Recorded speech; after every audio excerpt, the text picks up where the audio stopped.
এবার নজর রাখবো শিলিগুড়ির দিকে, নজর রাখবো উত্তরবঙ্গের শিলিগুড়ির দিকে, এবং শিলিগুড়ি থেকেও কিন্তু যে আপডেট উঠে আসছে, শিলিগুড়ি বিধানসভা কেন্দ্রের ভোট গণনাকে ঘিরে নতুন রাজনৈতিক বিতর্ক। এই মুহূর্তে যে আপডেট আমরা পাচ্ছি শিলিগুড়িতে, সেখানে ভোট গণনাকে ঘিরে বিতর্ক দানা বেঁধেছে। মোট 12 রাউন্ড গণনার মধ্যে ইতিমধ্যেই 6 রাউন্ড হয়ে গিয়েছে। 6 রাউন্ড গণনা শেষ হয়ে গিয়েছে এবং বড় ব্যবধানে এগিয়ে রয়েছেন বিজেপির প্রার্থী শঙ্কর ঘোষ। তিনি 30,000-এরও বেশি ভোটে লিড করছেন। বলা যেতে পারে যে একটা ইঙ্গিত কিন্তু ইতিমধ্যেই শিলিগুড়ি থেকে উঠে আসছে, 30,000-এরও বেশি ভোটে লিড করছেন শঙ্কর ঘোষ। যে আপডেট আমরা পাচ্ছি, 16,000-এরও বেশি ভোটে লিড করছে শঙ্কর ঘোষ। এই ট্রেন্ড সামনে আসতেই গণনা কেন্দ্রের বাইরে উত্তেজনা এবং আলোচনা বাড়ছে। গণনা কেন্দ্র থেকে বেরিয়ে এসে ভোট গণনা প্রক্রিয়া নিয়ে প্রশ্ন তুলেছেন তৃণমূল প্রার্থী।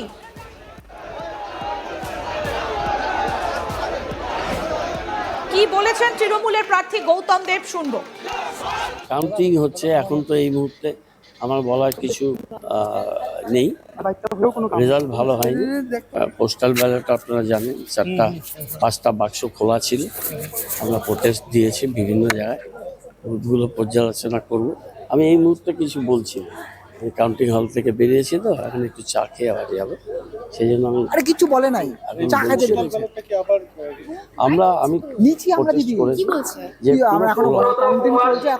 পুরো খোলা পোস্টাল ব্যালট নিয়েছে। একটা খালি একটা ঠিক ছিল, ছোটটা, বাকি খোলা ছিল। প্রোটেস্ট করেছি যে বন্ধ রাখার জন্য।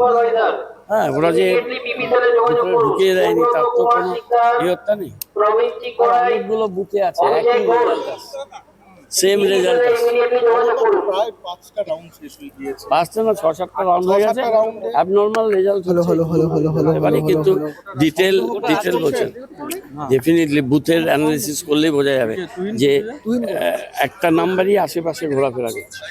ওরকম কোনদিন হয় না ইভিএম, মানে এরকম ওই তো দেখেছে কটা হবে, 10টা বুথ এরকম আমি দেখেছি। একই নাম্বার, মানে আমরা 280 আর বিজেপি হয় 462 নয় 562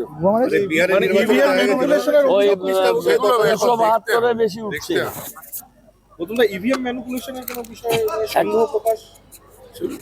সেটা তো পরে বলবো, দিদি তো টুইট করেছেন।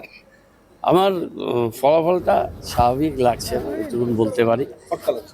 খটকা না, মানে যথেষ্ট অ্যালেবাই আছে। আমি একজন আইনের ছাত্র, আমি হঠাৎ করে সচরাচর কিছু বলি না, আর বিশেষ করে যখন আমি টেলিক বিআই। কিন্তু এগুলো এরকম একটা বুথে 90% ভোট পাবে, এটা কোনোদিন হতে পারে না। কোনোটা 100% ভোট পড়ে যাচ্ছে দেখা যাচ্ছে। তারপরে একই নাম্বার 272, 282, 280, এই নাম্বারটাই ঘোরাফেরা করছে। আর অপোজিশনের নাম্বারটাও ওই 500-400 ওর মধ্যে ঘোরাফেরা করছে। বুথগুলো যখন স্টাডি করা যাবে তখন বোঝা যাবে যে কি হয়েছে। আর পোস্টাল তো আমি দেখলাম 5টা বাক্সের মধ্যে বড় 4টাই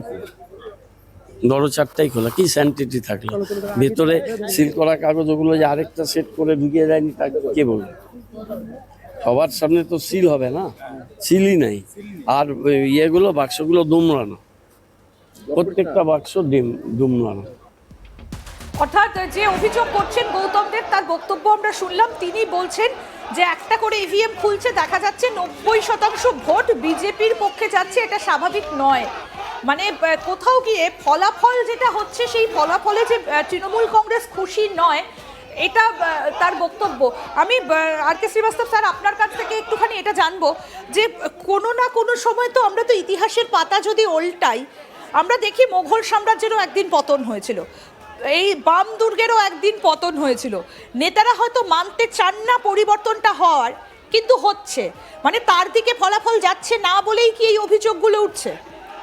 আপনি দেখুন, এটা ভেরি সেন্সিটিভ এরিয়া। এটা আপনার শিলিগুড়ি করিডোর উপরে আছে, আপনার যেখানে আর লিড মার্জিন যেটা আছে 30,000, আর দ্বিতীয়বার উনি জিতছেন, বিজেপি ক্যান্ডিডেট দ্বিতীয়বার এসছেন। তো গৌতম দেব বাবু আপনি কেন এরকম কথা বলছেন? একটা উর্দুতে একটা শের আছে, যদি আপনি পারমিট করেন, তুমসে পহলে जो तख्ते नसीं था उसको भी अपने ईश्वर होने का उतना यकीन था। তোমার আগে ওই যে তাকতে বসেছিল, পাওয়ারে বসেছিল, ও নিজেকে ভগবান মানতো, রাইট?